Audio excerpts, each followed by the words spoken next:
Bonjour, aujourd'hui on va parler du géant vert. Apparu pour la première fois en mai 1962, Hulk est créé par le scénariste Stan Lee et le dessinateur Jack Kirby. Et comment savoir qu'un personnage principal est créé par l'ami Stan? Simple, son nom de famille commence par la même lettre que son prénom. Voilà, petite astuce pour quelqu'un qui perdait souvent le nom de ses personnages. Il s'ajoute ainsi à une longue liste non exhaustive. Voilà, on peut débuter avec la précaution habituelle, les super-héros et leurs pouvoirs ça évolue selon l'auteur, son humeur et ses besoins. Alors on va prendre comme référence sa première apparition où on y apprend que Bruce Banner fait à peu près 1m75 pour 58 kg, ce qui fait qu'il doit porter un bon petit 38 en pantalon de costume. Lorsqu'il se transforme, il devient un géant de 2m29 pour 400 kg, soit un pantalon qui taillerait en 100+. Donc non, le pantalon ne survit pas à la transformation et Hulk est donc à poil et l'ami Bruce aussi une fois revenu à la normale. Voilà, merci et à bientôt pour une nouvelle vidéo, pensez à partager, commenter et mettre un petit pouce en l'air.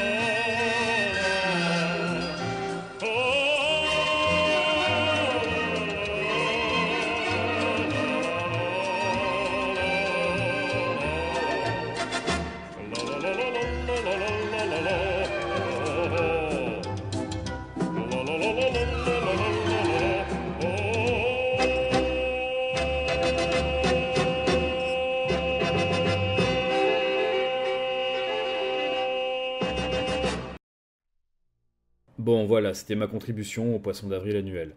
Pour creuser un petit peu le sujet, en réalité tout va se jouer en 4 pages. Bruce doit ses pouvoirs à l'explosion d'une bombe atomique, en l'occurrence ses maîtrises de rayons gamma. Bruce tente de sauver un jeune idiot du nom de Rick Jones qui, par défi, franchit l'espace de sécurité pour se retrouver dans le rayon de l'explosion. Rick est sauvé, mais Bruce se prend toute la déflagration. Bon ben, pas besoin de faire des calculs savants, rien qu'avec le souffle de l'explosion, Bruce est mort atomisé, et ce sans aucun jeu de mots. Éparpillé par petits bouts façon puzzle.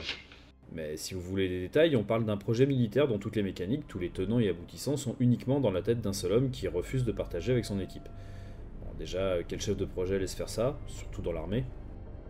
La bombe est sur une structure, pour ne pas dire missile, de près de 30 mètres de haut. Ils sont situés à quelques kilomètres de là, et pour un engin de ce type, on peut trouver des retombées locales à une distance comprise entre 150 et 500 km. Little Boy, qui a été largué sur Hiroshima en 1945, a ainsi engendré une boule de feu qui a tout carbonisé sur les 500 premiers mètres et causant des incendies jusque sur 3 km 500. Là, on parle d'une nouvelle bombe créée 17 ans plus tard, sur une structure de 30 mètres de haut, bon, autant vous dire qu'elle doit être un peu plus dévastatrice. Donc même en imaginant que Bruce Banner est à la limite du rayon du souffle, la quantité de rayons gamma qu'il absorbe engendrerait des dommages cellulaires sévères et immédiats tels que brûlures, mutations cancéreuses et, vu la dose, mort immédiate ou dans un très court laps de temps. D'ailleurs pour Rick Jones aussi.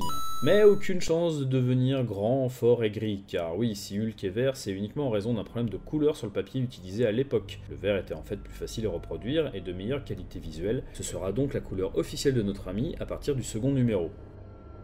Voilà, cette fois-ci c'est la vraie fin. Merci d'avoir regardé cette courte vidéo et on se retrouve au prochain épisode pour parler de Wolverine.